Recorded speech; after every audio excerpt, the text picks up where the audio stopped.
So at the beginning of this year, I was on the bus. Parenthetically, it feels like I've spent a disproportionate amount of my entire life on a bus. But I was on the last leg of a very long journey home.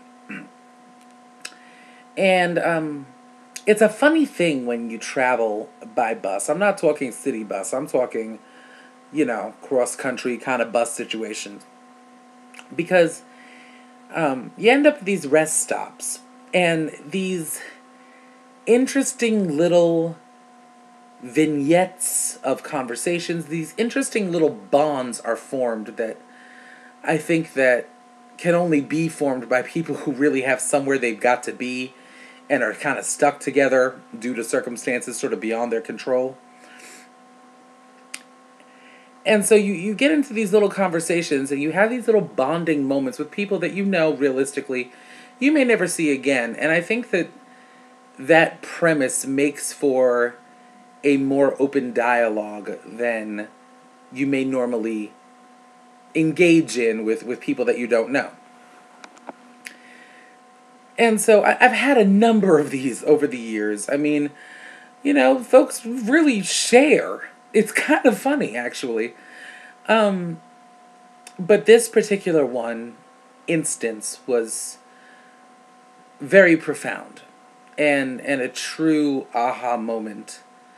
And it's only, it's taken me this long to talk about it really because I had to come to a place of completely accepting the lesson, which I was somewhat reluctant to do at first. So I'm sitting at the rest stop, and I want to say this was Cincinnati. I was on my way home from New York, and I'm having a cigarette, at the little bench and what have you, which is really what I want to do now. And this very beautiful, I should start there. She was absolutely beautiful. Somewhat older African American lady sits down next to me, and she's lighting her cigarette, and I'm smoking my cigarette, and so we're doing the whole cigarette bonding thing. And I mean, there's only so many different conversation starters you can really have at a Greyhound bus stop. So it always ends up being, kind of where are you going, where are you coming from, what's the occasion. It's always along those lines. And so we sort of launched into that. And apparently she was coming from Florida. And I said, oh, so where are you headed? And she was headed to Atlanta. I won't get into the bus route from why a woman who is in Florida, which is really right next to Georgia, is in Cincinnati with me. Greyhound is just nuts. But anyway, I kind of, I asked her sort of what the circumstances were under which she was heading to Atlanta, and she apparently was moving there. And here's the thing. I don't want to take too much of y'all's time, but she proceeds to tell me that she was married for upwards of 30 years and that her husband used to have a gambling problem that kind of snowballed into a drinking problem, which then snowballed into a situation of abuse. And one day, she got fed up and she threw him out. And she sold her house, and now she is on this bus moving to Georgia. And I said to her, forgive me, I don't mean to be presumptuous, but it's incredibly brave of you to, be starting over like this in your 50s. And she turned to me and laughed and said, sweetheart, I am 72 years old. And I lost it. Because again, black really don't crack, because this lady was, you would never, in any permutation of life would you ever formulate the idea that this woman could be 72 years old.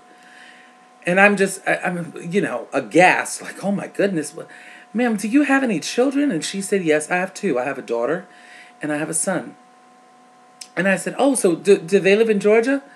And she said, no, I mean, they both didn't live in Georgia. Suffice it to say, the son was on the East Coast, the daughter was somewhere else. And I said, well, why wouldn't you go and live with them? And she said to me, and this is kind of where, I mean, at this point, the light bulb's already flashing, but this is the point where it sort of becomes like a strobe light. She said, my children are grown with families of their own, and I spent the past 30 years doing something for somebody else, and now I'm going to live for me. And she said it, I could almost cry thinking about it, to be honest. She said it with the kind of conviction that can only come from having reached an absolute truth within your own life. I know y'all know what I mean. An absolute truth. She was just so firmly ensconced upon this stance that now she is going to live.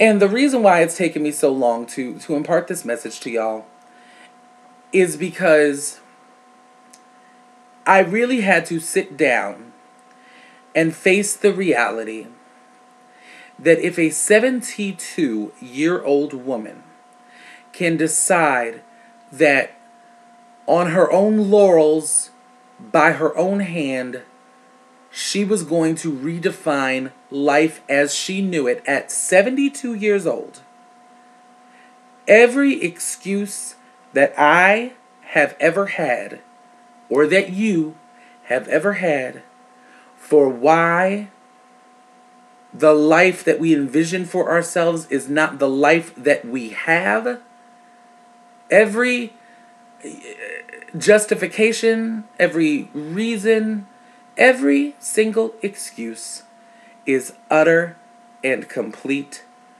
bullshit.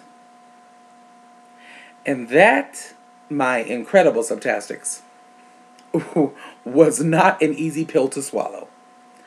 Because I have spent a number of years justifying my lackadaisical attitude towards taking the reins over my own life.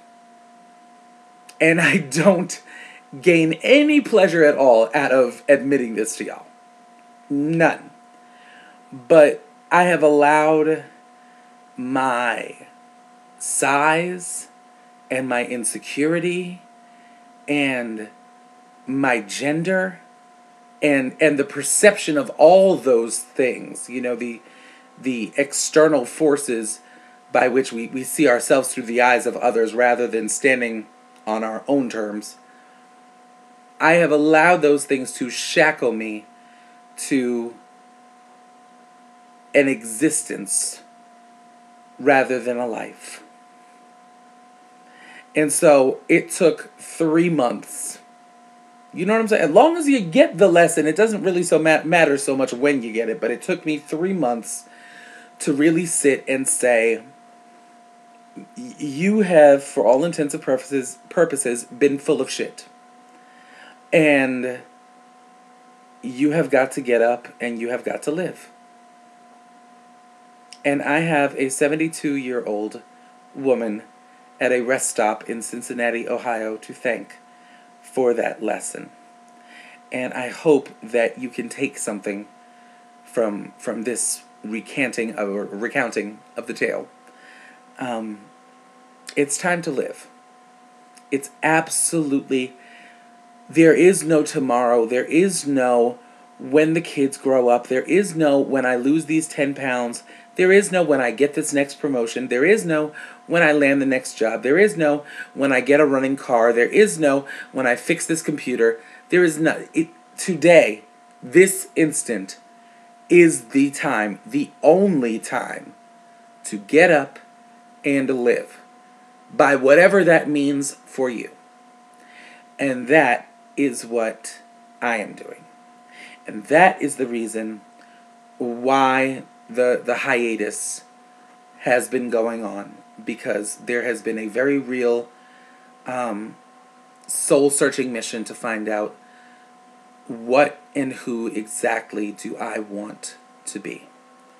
And now the planning of that decision has moved into the action phase of that decision. And I'm going to be able to be around a lot more than I was previously, but I can't be more grateful to a complete stranger than I am to this woman. Truly. I really can't. And so I hope that this might have ignited a spark in you. That's my prayer. And until next time, YouTube. One love. Thank you, nice lady.